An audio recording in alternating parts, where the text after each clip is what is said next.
I just wanna hold you forevermore. Ay, mali. Maradyaw na adlaw. Ayun na nga.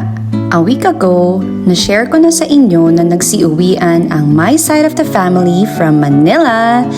Ito siya ang last batch of entourage, and as you can see kanina, na busy ang mother sa kusina kasi magbi-beach out agad kami. Wala kaming sasayangin na oras. Ganon! Actually, excited ako today kasi itong pupuntahan namin ay ang one of Siargao's best beach spot. Kaya mag-e-enjoy talaga ang mga fursons. Tada! Welcome to Magpupungko Beach. Meron lang 100 petot per person na entrance fee. Pero alam niyo ba, nung unang punta ko dito noong 2013, wala man lang tong gate and pa-entrance fee.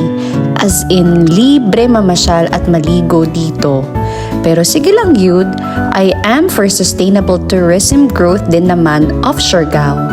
Naks, bago tayo mamasyal at maligo, syempre, ilalaps muna natin yan. O diba, gutom na gutom ang mag-ina.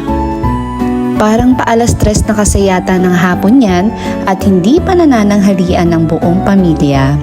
Kasi nga, hinahabol namin ng hunas or low tide. Mas maganda kasi matimingan ninyo ang low tide dito, so you'd be sure na makakaligo ka pa din sa mga pa-tidal pool dito. Yan talaga ang binabayaran mo sa entrance fee.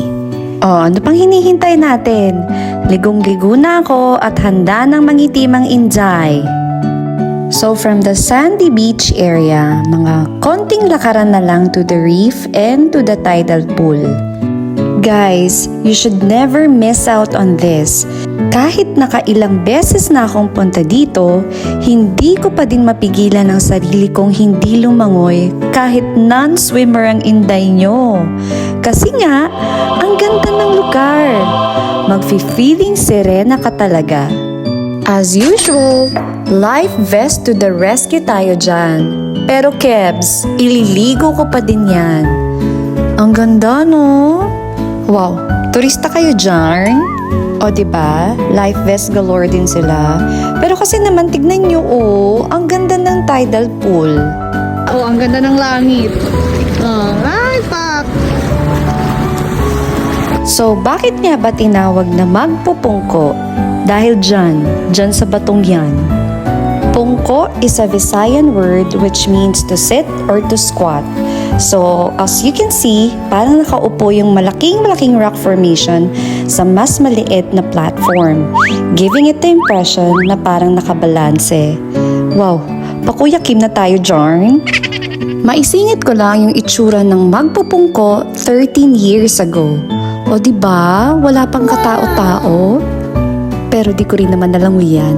Wala akong life vest. Oh, Pak! Kala mo talaga ikinagaling niya yung pag-dive niyang yan. Thank you life vest lang naman yan siya.